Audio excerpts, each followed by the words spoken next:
je vous salue au nom de notre Seigneur Jésus-Christ. C'est un moment privilégié de prier, d'écouter la parole de Dieu. Nous allons d'abord prier avant de continuer avec notre programme. Korashamana Santarababashi. Seigneur, la Bible dit, en toutes circonstances, nous devons te rendre gloire. Je te bénis pour la journée d'aujourd'hui qui vient de commencer. Je te rends grâce parce que tu es celui qui ne dort ni ne sommeille.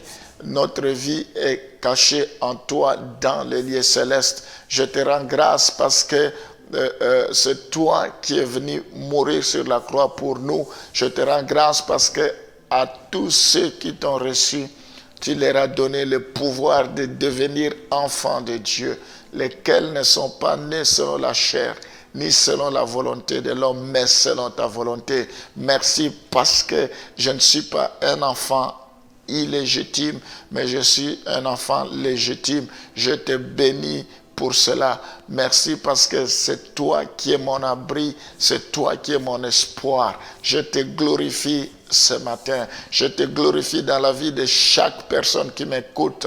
Je te rends grâce que tu puisses te manifester. Nous voulons te recommander le programme d'aujourd'hui entre tes mains, que tu puisses nous visiter, que tu puisses nous enseigner, que tu puisses nous conduire en toutes choses. Sois béni au nom de Jésus. Nous t'avons ainsi prié. Amen. Nous allons lire Matthieu chapitre 13, le verset 1 à 9. Et on lira les versets 18 à 23. Ce même jour, Jésus sortit de la maison et s'assit au bord de la mer. Une grande foule s'étant assemblée auprès de lui, il monta dans une barque et il s'assit.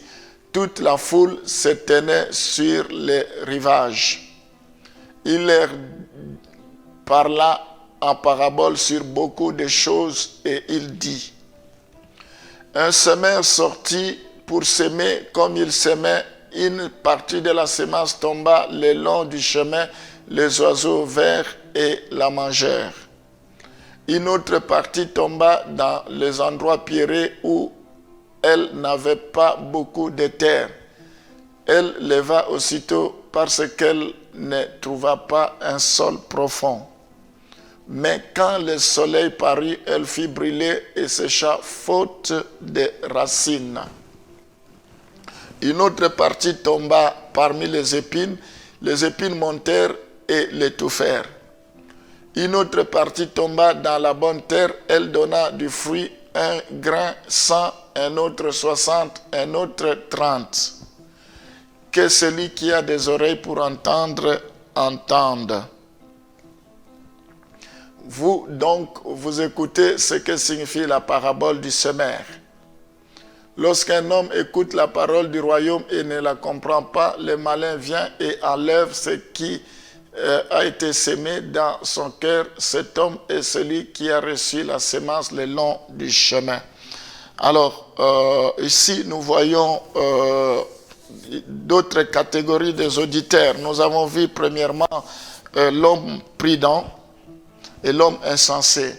La particularité de l'homme prudent, il écoute et il met en pratique. Mais l'homme insensé écoute, mais il ne met pas en pratique. Il bâtit sur le sable au lieu de bâtir sur les rocs. Alors, nous voyons aussi d'autres sortes d'auditeurs. Il y a la semence au bord du chemin. La Bible nous dit que la première catégorie, c'est ceux qui sont au bord du chemin. Une partie de la semence tomba au bord du chemin et fut mangée par les oiseaux avant qu'elle ne puisse prendre racine.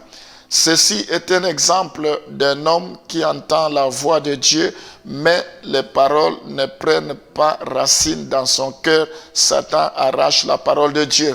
Il y a des gens qui écoutent la parole, mais ils ne mettent pas cela en pratique. Aussitôt qu'ils écoutent, cela ne prenne pas racine. Satan vient, il arrache. Quel genre d'auditeur es-tu? Est-ce que tu es de ceux qui écoutent et Satan vient arracher? Ça, ce n'est pas une bonne position. nous voyons la deuxième catégorie, la semence dans les endroits pierreux. Une autre partie tomba dans les endroits pierreux et poussa rapidement. Mais quand la chaleur du soleil est venue, la plante se dessécha et mourut parce qu'elle n'avait pas de racines.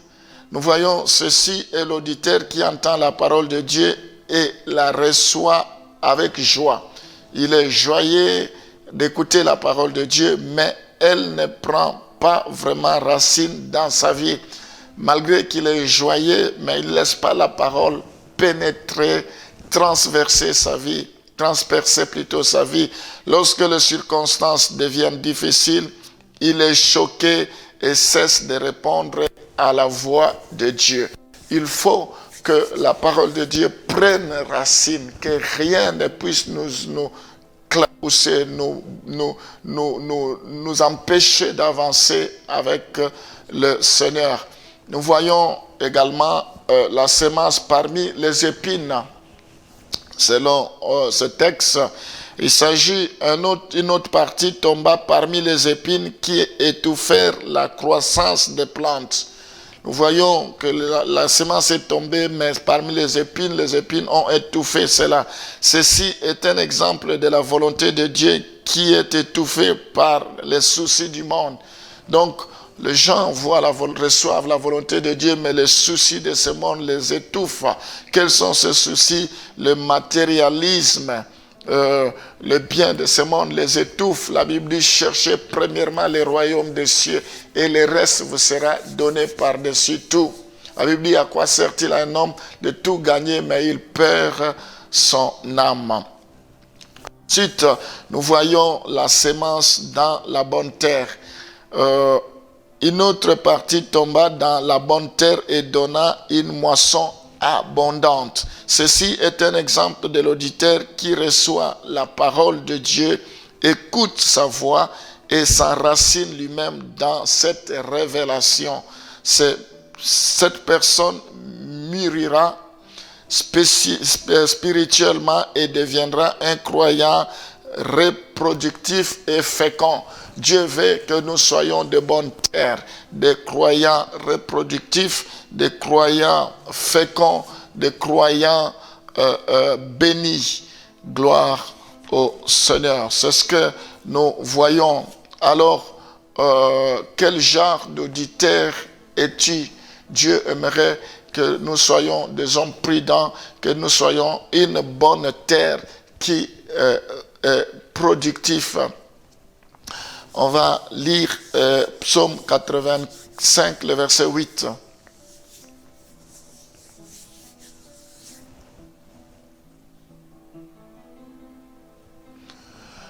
Éternel, fais-nous voir ta bonté et accorde-nous ton salut. Alors, c'est doit être notre prière si nous voulons vraiment écouter, connaître la voix de Dieu. Il faut que Dieu nous fasse grâce. Nous voyons dans ce passage l'attitude des psalmistes. Il demande à Dieu de lui accorder sa bonté. Que Dieu nous accorde sa bonté, qu'il nous accorde son salut pour que nous puissions entendre, écouter sa voix. Seigneur, nous allons prier, que cela soit notre prière. Seigneur, nous voulons avoir l'attitude qu'avait ton serviteur David, l'homme selon ton cœur.